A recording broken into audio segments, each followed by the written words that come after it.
Would plant या Chinese money plant ऐसा plant है जिसको बिल्कुल भी केयर की ज़रूरत नहीं होती और ये सबका पसंदीदा प्लांट भी है। इतना आसान है इसको लगाना। मुझे बहुत सारों ने बोला था कि आप इसके ऊपर ज़रूर वीडियो बनाएं क्योंकि उनको प्रॉब्लम आ रही है इस प्लांट में। सबसे पहले मैं आप लोगों को ये दिखा दूं कि इस प्लांट में ये जो पॉट है मेरे पास यहाँ पर, ये देखें आप, तो इसमें ये सर्कल होता जा रहा है इसी के अंदर और नए नए इसमें से लीव्स निकल रहे हैं। ये वाहिद ऐसा पौधा है जो आप मिट्टी में भी लगाएं तो ऐसे ही अच्छा होगा और आप इसको सादे पानी में भी लगाएं तो भी ये इतना ही खूबसूरत होगा। मैंने इससे 2-3 पॉट्स बनाए थे, जिनमें से एक पॉट तो ये है जो मेरा मदर प्लांट है, और उसके अलावा एक और पॉट है वो भी मैं आपको दिखाता हूँ। और साथ में आपको मैं ये भी बता दूँगा कि आप इसको कैसे बहुत आसानी से सिर्फ एक छोटी सी स्टेम से इसको आप ग्रो कर सकते हैं। पहले मैं आपको एक पॉट दिखाता हूँ अपना, जो पॉट तो नहीं है, मैंने बॉटल के अंदर जो है ये प्लांट लगा लिया था।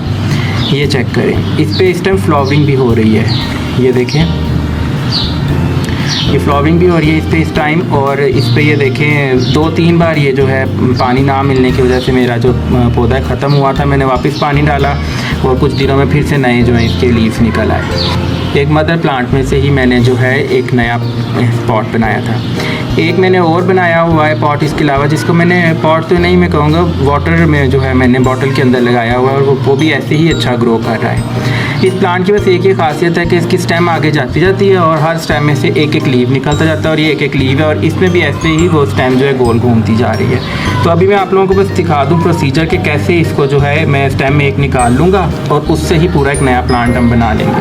तो अभी यहाँ से हम एक स्टेम देख लेते हैं। मुझे जो एक स्टेम अच्छी लग रही है वो ये वाली लग रही है। मैं यहाँ से ये तोड़ ली और यहाँ से मैं इसको तोड़ लूँगा ऐसे।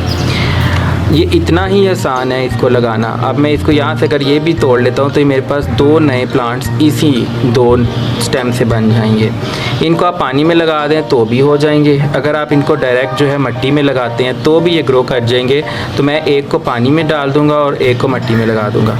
यही ऐसे ही स्टेम मैंने इस पॉट के अंदर डायरेक्ट मिट्टी में लगाई थी और अब आप उसका रिज़ल्ट देखिए। ये रिज़ल्ट जो है ये तकरीबन आप कह लें 3 से 4 माह के अंदर रिज़ल्ट है इसका। इससे भी अच्छा हो जाता है। मेरा तो पानी देना 1-2 बार मैं भूल गया था तो ऐसे हो गया।